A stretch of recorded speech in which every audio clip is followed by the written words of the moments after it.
Física na Quarentena, professora Andresa Ribeiro. Olá, pessoal, tudo bem? Bom, essa é a nossa última aula, né, com conteúdo novo da disciplina de mecânica clássica.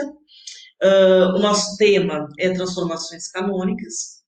Eu espero que essa aula seja produtiva. Se vocês tiverem dúvidas, vocês sabem, eu estou sempre à disposição. É só me procurar para a gente tirar essas dúvidas, então não fiquem com essas questões na cabeça, né? Qualquer dúvida, não esqueça de procurar. Essa aula ela vai ser composta, então, pela parte teórica e depois vou resolver com vocês 3 exemplos sobre o conteúdo. E vamos lá, eu fico emocionada, triste porque a gente não se viu presencialmente, mas feliz porque eu tenho grande parte de vocês comigo até agora nessa disciplina. Então, prestem bastante atenção nessa aula. E é isso aí, gente. Boa aula a todos. Então, pessoal, vamos lá? Bom, hoje nós vamos introduzir a definição de transformação canônica. Para isso, precisamos aprender a identificar e gerar essas transformações canônicas, ok? Por isso, nós vamos começar a aula de hoje falando sobre as funções geradoras. Primeiramente, a gente pode fazer a seguinte pergunta: o propósito central das formulações lagrangiana e hamiltoniana? Bom, o propósito central é produzir as equações corretas de um movimento de um sistema mecânico. Para isso, gente, a simetria mais importante dos formalismos é a manutenção do movimento de mudanças de coordenadas. O detalhe, né, que como a gente já sabe, existem infinitas lagrangianas e hamiltonianas que vão gerar essas equações do movimento, porque elas dependem das coordenadas que a gente escolher, tá? E essa arbitrariedade, ela pode parecer uma deficiência desses formalismos, mas na realidade ela é uma ferramenta de manipulação matemática poderosa que se coloca à nossa disposição. Ou seja, as transformações canônicas resultantes dessa arbitrariedade, elas vão permitir nos entender a evolução dos sistemas mecânicos em si, com uma transformação canônica. Então, essa arbitrariedade, ela é uma liberdade matemática ao fato de que o movimento existe realmente. Então, a gente pode se perguntar, qual a ideia aqui? Bom, a ideia é nos focarmos primeiro no objetivo de produzir as equações corretas do movimento, para então determinarmos o que exatamente pode ser mudado nessa função para a nossa vontade. Então, as transformações canônicas, de forma resumida, elas vão servir para facilitar a resolução do problema. O problema é achar as funções geradoras corretas para isso. Mas vocês vão ver, não é um assunto complicado, é um processo bem simples, né? A gente vai fazer alguns exemplos e vai compreender a simplicidade desse movimento, dessas gerações, dessas transformações canônicas de forma clara. Então vamos lá, vamos começar? Então olhem lá, o que seriam as transformações canônicas, tá? As transformações canônicas é a classe capaz de manter intacta a estrutura matemática do formalismo. E ela vai se apresentar com duas características importantes. Primeiramente, a gente pode dizer que qualquer escolha de coordenadas pode ser utilizada para descrever o movimento de um sistema. Isso nós já sabemos. Podemos pegar qualquer tipo de coordenada. E as equações do movimento, elas são invariantes. Essa informação, ela é importante. Vou deixar aqui em vermelho. Elas são invariantes sobre qualquer transformação de coordenadas generalizadas. Ou, mais precisamente, né? independente do que está exatamente o que está escrito ali, ó. Independente das coordenadas generalizadas usadas, as equações de Lagrange, elas mantêm sua forma original, tá? Bom, vamos entender um pouco mais sobre isso. Como a gente sabe, essa é a cara de uma formulação lagrangiana, tá? Então, vamos imaginar que a gente vai mudar as coordenadas generalizadas que estão aqui, a cara das coordenadas generalizadas. Digamos que a gente pega esse Q minúsculo que está aqui, para fazer essa transformação, e a gente resolva substituir por um Q maiúsculo. O que vai acontecer? Olha lá, se trocarmos o Q minúsculo pelo maiúsculo, a única coisa que vai acontecer é que agora vai ser Q maiúsculo, tá? E essa transformação, ela é chamada de transformação de ponto, tá? Esses Qs maiúsculos aqui, eles são funções das coordenadas originais e do tempo. Então, o Q maiúsculo, ele é em função do Q minúsculo e em função do tempo. Vocês viram que a gente só trocou o Q minúsculo pelo maiúsculo, tá? Então, o que quer dizer isso? Que essa transformação, ela tem que ser inversível, ou seja, deve ser possível escrever as coordenadas minúsculas em função das maiúsculas. E isso é importante, tá? Se a gente fizer essas transformações de Q minúsculo para Q maiúsculo, o que a gente vai ter na Lagrangiana? O que vai ter de diferente na cara da Lagrangiana? Olha lá, a única coisa que vai mudar é que no lugar do Q minúsculo, nós agora vamos ter o Q maiúsculo, tá? Então, essa de cima nova aqui, ela é representação da Lagrangiana em função das novas coordenadas, tá? Importante lembrar que as equações do movimento, elas continuam as mesmas, elas continuam iguais, só vai mudar o Q minúsculo pelo Q maiúsculo. Aqui um gráfico que representa exatamente isso, ó. Saí da coordenada minúscula, fui para a coordenada maiúscula e as equações continuaram com a mesma aparência. Então, se eu fosse montar um gráfico, ele seria basicamente o mesmo. Bom, no formalismo hamiltoniano, isso nem sempre vai ser verdade, tá, gente? Então, no lagrangiano isso vai acontecer, mas no hamiltoniano isso vai ser um pouquinho diferente. Por quê, gente? Bom, por quê? Porque nós vimos, como a gente viu na aula passada, né? No formalismo hamiltoniano, as equações do movimento, elas são 2n equações diferenciais ordinárias de primeira ordem, ou seja, elas têm o Q e elas têm o P, né? Como ela tem essas duas variáveis independentes, a gente vai ter que fazer mudanças de variáveis neste espaço de fase. Então, isso vai mudar um pouquinho, tá? No entanto, né, gente, essas transformações arbitrárias no espaço de fase, eles não preservam necessariamente a forma hamiltoniana das equações do movimento, tá? Então, a gente vai ter que escolher as equações adequadas para elas não, para preservarem as equações do movimento, tá? E isso é diferente do que vai acontecer no formalismo lagrangiano, que no lagrangiano a transformação é direta. Então, o que vai acontecer aqui no formalismo hamiltoniano, quando a gente estiver fazendo as transformações canônicas dele, nós temos que restringir nosso interesse às mudanças de variáveis no espaço de fase que preservam a forma hamiltoniana das equações. Mas não se preocupem, isso também não é uma coisa complicada, a gente vai fazer alguns exemplos sobre o assunto que mostram que isso é tranquilo, ok? Olhem lá, então. Semelhante ao formalismo lagrangiano, as novas coordenadas elas terão as mesmas letras das originais, só que elas serão maiúsculas, tá? E outra coisa é que as novas coordenadas são funções das coordenadas em momentos originais, tá?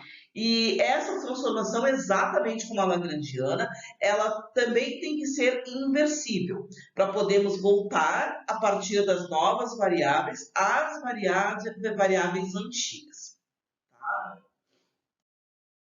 E essas, elas são as equações de Hamilton originais, tá? Agora, o que vai acontecer? Nós vamos querer que as equações do movimento, em termos das novas variáveis, também tenham a forma hamiltoniana, semelhante ao que a gente fez no Lagrange. Só que aqui, não dá só para trocar o minúsculo pelo maiúsculo, tá? Neste caso, nós queremos que exista uma função que vai desempenhar o papel da Hamiltoniana em termos dessas variáveis transformadas. Então, a gente não vai poder mais dizer que é H agora, tá? Porque tem duas mudanças de coordenadas, né? A gente vai ter que dar um novo nome, e esse novo nome, né? Os livros geralmente chamam de Calmitoniana. Eu acho difícil falar Hamiltoniana, então Calmitoniana para mim é pior ainda, tá? Então, olhem lá, essa é a nossa nova função, com as novas variáveis canônicas, tá? E lembrando que essas equações, elas devem ter a mesma forma das anteriores, e a função k ela deve desempenhar o mesmo papel da Hamiltoniana, ok?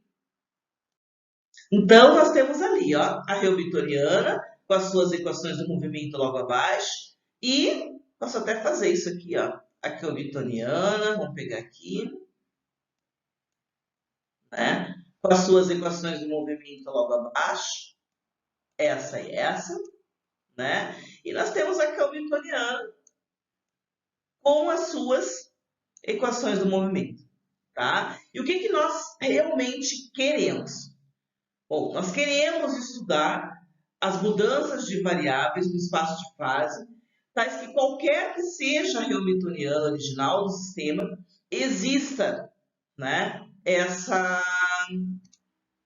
exista uma Hamiltoniana de novas variáveis e do tempo que vai desempenhar o mesmo papel, né, que as equações, o papel da Hamiltoniana, de tal modo que as equações, em termos das variáveis transformadas, tenha a mesma forma Hamiltoniana que as equações do movimento para as variáveis originais. Tá? Para que isso aconteça, o que tem que acontecer? Primeiro, vamos pensar o seguinte. Faço uma pergunta para vocês, né? De onde provém as equações de Hamilton? Ó, as equações de Hamilton, elas provêm de um princípio chamado de variacional, tá? Cuja equação geral a gente viu na aula passada, é essa que está disponível aqui. Para as novas variáveis, a gente também vai ter um princípio variacional, que vai ter essa cara aqui. E a gente vai entender como surge essa cara aqui, tá? Então, o que nós queremos? Queremos que se as equações nas variáveis originais tenham a forma hamiltoniana, as novas equações também devem ter, tá? Ou seja, se o princípio de um valor deve valer, o outro também deve valer, ok? Bom, e a pergunta é, né? E quando isso vai acontecer? Bom, isso vai acontecer quando os dois integrantes devem diferir por uma derivada total de uma função das coordenadas. É o que a gente vai entender agora um pouquinho mais. O que significa isso, gente? Significa que se nós pudéssemos juntar, tá, a equação da Hamiltoniana com a equação da Hamiltoniana, nós teríamos algo com esta carinha, tá? E para igualar essas duas, né, quando os dois integrandos eles diferirem por uma derivada, significa que eles vão ter, ó, uma derivada. Que como a gente não sabe o valor, a gente pode chamar de um dφ/dt, que está em função de Q, de P minúsculos, né? E de T, obviamente, mas de Q e P minúsculos, certo? Então, o que isso significa? Que se nós podemos igualar, né, essa derivada de φ em relação a t. Se a gente multiplicar esse termo por dt, a gente vai chegar em algo assim, gente, ó. E essa é a formulação geral da transformação que é chamada de canônica, tá? E resumindo, se os princípios variacionais eles forem iguais a zero e obedecerem essa equação mostrada, nós teremos uma transformação canônica, ok? E mais precisamente ainda, tá? Se existe uma função k, né, das novas variáveis, tal que essa expressão acima, né, seja uma diferencial exata de uma certa função φ dessas variáveis, então a transformação ela é canônica. Se isso ocorrer, gente, se essa transformação for canônica, né, os princípios variacionais eles valerão simultaneamente. Ou seja, se várias equações de Hamilton em termos das variáveis originais, automaticamente valem as equações de Hamilton em termos das outras variáveis com a nova hamiltoniana sendo uma função k. Bom, a partir dessa definição, nós podemos encontrar meios de produzir ou gerar transformações canônicas, tá? Observem, por exemplo, olhem bem essa equaçãozinha. Dentro dessa equaçãozinha, observem bem o primeiro termo, tá? Que foi assinalado para nós aqui, tá? O que a gente tem nesse primeiro termo? Bom, aqui nós vemos, né, que aparecem as diferenciais Q minúscula, Q maiúscula e do tempo, né? Por causa dessas diferenciais, nós podemos tentar examinar a possibilidade de considerar essas variáveis como independentes do conjunto 2n, tá? E daí a gente vai entender agora o que isso significa. Vamos supor que as novas variáveis, né, sejam as mostradas aqui. Número 1, o Q maiúsculo, né, sendo que esse Q maiúsculo, ele é em função de Q, de P e de T. E que as variáveis em P maiúsculas, né, elas também sejam em função das variáveis minúsculas, Q, P e T, ok? Bom, se nós pudermos resolver essas equações como função somente de Q, vamos botar assim, somente de Q minúsculo e de Q maiúsculo, ou seja, se a gente substituir o nosso P por Q, a função também ficará expressa em termos desse novo conjunto de variáveis. E daí, ao invés de termos a função de P dessa maneira, como é que ela ficará? Vamos colocar aqui uma equação, uma relação 3, né? Ela vai ficar PI, né? Sendo que PI é em função de Q minúsculo, de Q maiúsculo e de T, tá? E daí o que vai acontecer? Esse conjunto de variáveis pode ser tomado como variáveis independentes, pois todas as demais variáveis exprimem como função delas, tá? E daí vamos lá. Se nós voltarmos, né? Vamos fazer uma separação aqui.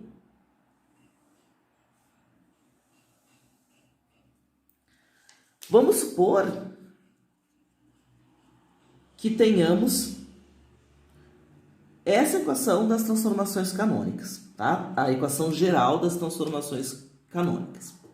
E vamos supor que as n primeiras equações sejam, vou colocá-las aqui, QI igual ao QI em função de Q, de P e de T, e que o PI também seja função de Q, de P e de T, tá? Lembrando que esse I aqui, ele é o 1, é um número natural. Então, ele vai de 1 até N valor, tá? E que essas equações, né, elas possam ser resolvidas por NPs em termos de Q minúsculo,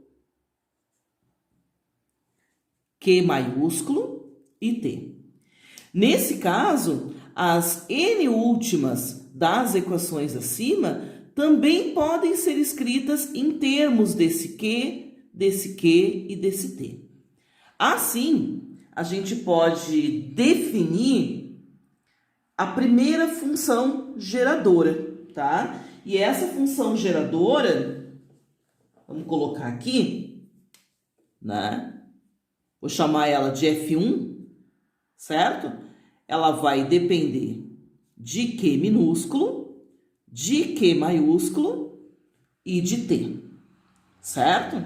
Ou seja, essa função, ela vai ser um φ, sendo que esse φ depende de Q, esse P depende de Q maiúsculo e de T, e ela depende de T, tá? Essa função geradora, vamos colocar ela aqui, deixa eu pegar uma outra cor de caneta, ela vai ter essa carinha, tá? F1, Q minúsculo, Q maiúsculo e de T. E ela é uma função geradora. Gravem bem isso. O que a gente vai fazer nas transformações canônicas é trabalhar com base nessas funções geradoras, ok? Bom, vamos continuar. De acordo com a equação que define a equação canônica, vamos colocar ela aqui. Como é que ela vai ficar agora? Ela vai ter uma nova carinha, ó. Ela vai ficar N, né, sendo que I é igual a 1, PI dQI, menos P maiúsculo dQI maiúsculo, mais K, menos H, dt, igual a uma função geradora que é a nossa F1. Portanto, cada PI, né, e PI é a derivada parcial de F1 em relação às variáveis correspondentes QI e QI, tá? Isso significa o quê? Que nós, para acharmos as equações do movimento, teremos um P1 igual a derivada parcial de F1 em relação a QI. Essa vai ser a nossa equação 1, né? E P maiúsculo é igual a menos a derivada dessa função geradora F1 em relação a QI. Tá? Lembrando que esse I, né, é um número natural de 1 em diante, certo? E essa é a nossa equação número 2. Ou seja, a partir da função geradora F1, a gente consegue determinar os momentos e a partir desses momentos, se nós colocarmos na equação, né, geral das transformações canônicas, nós vamos conseguir determinar as equações do movimento. Outra informação importante. Vejam essa equação, tá? Se a hamiltoniana, ela depende de Q, de P e de T, certo? Vamos escrever aqui a forma geral simplificada da hamiltoniana. Quando a gente tem uma diferencial F1, okay? Uma função geradora F1. Note que dada essa F1, essa diferencial, a TC vai ficar automaticamente definida por 1 com a hamiltoniana fornecida por 2. Essa função, como a gente já comentou, ela é chamada de função geradora de uma TC, tá? E como eu tinha comentado nos exercícios, basta a gente fabricar uma função F1 com qualquer forma que você queira, que dependa das variáveis. Vamos ver de quais variáveis, gente? De Q, vou fazer com outra cor para ficar mais claro. De Q minúsculo, de Q maiúsculo e de T. Aí a gente vai obter uma TC, tá? Então, resumindo, a TC, ela simplifica as equações de Hamilton, o que vai facilitar na descoberta das equações do movimento, tá? Mas, vamos te esquecer agora, tirar tudo isso aqui, vamos pensar agora em mais uma hipótese. Vocês vejam que a gente substituiu o Q minúsculo por Q maiúsculo, ok? E se a gente agora resolver fazer diferente? Vamos substituir o Q minúsculo, não por Q maiúsculo, mas sim por P. O que vai acontecer? Bom, olhem lá, gente. Vamos escrever um pedacinho aqui da nossa equação. 1PI dQi igual a menos a derivada. Vamos simplificar isso aqui, né? Isso aqui é a mesma coisa que a gente escrever. Menos o D, o somatório em I de P QI, mais o somatório em I de QI dPi, certo? Bom, levando essa identidade na equação canônica, agora a gente não teria mais um F1, nós teríamos um F2, tá? E esse F2 seria o somatório em I de P, I maiúsculo, Q, I maiúsculo, mais a F1. E daí o que vai acontecer na nossa equação? Como é que ela vai ficar? F2, agora ela é Q, no lugar de Q maiúsculo é P e é T, e daí na nossa equação como é que ela ficaria?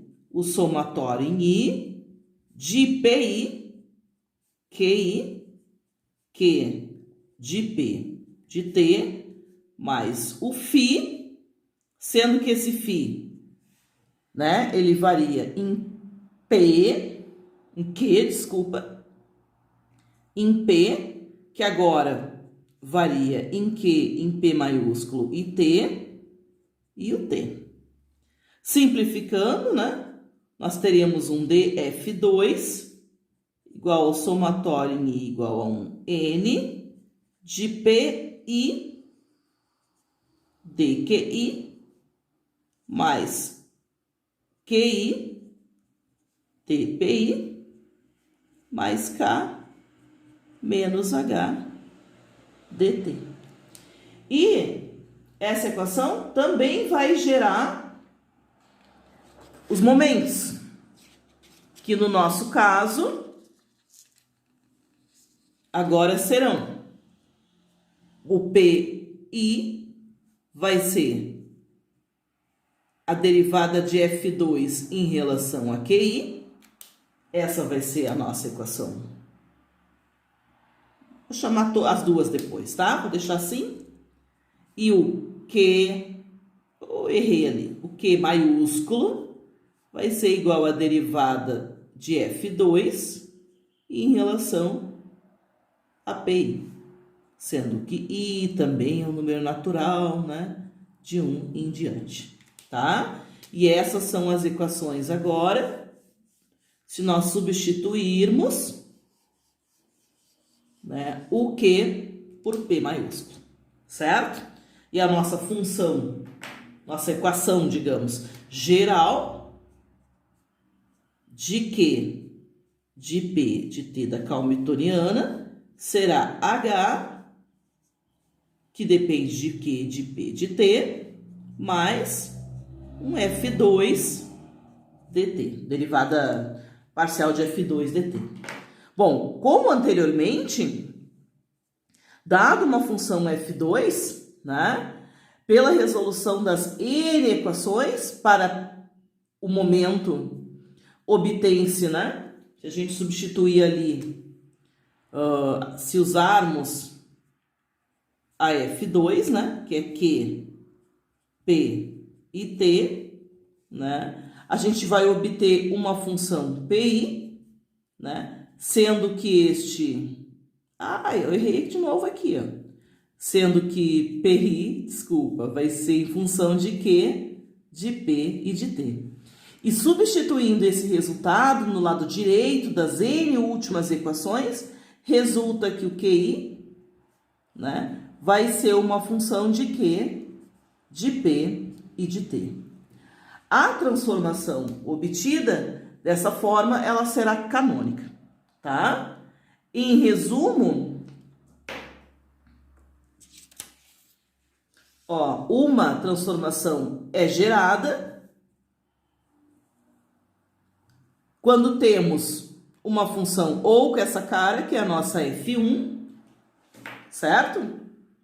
Ou com essa cara, que é uma F2, tá? Se essa transformação ela vai ser útil, vai facilitar a resolução do nosso exercício, isso é outra história, que a gente vai ver agora. Sei que pode parecer isso tudo bem complicado, bem complexo, mas na realidade é bem simples. A gente vai fazer uns exemplos agora para compreender isso.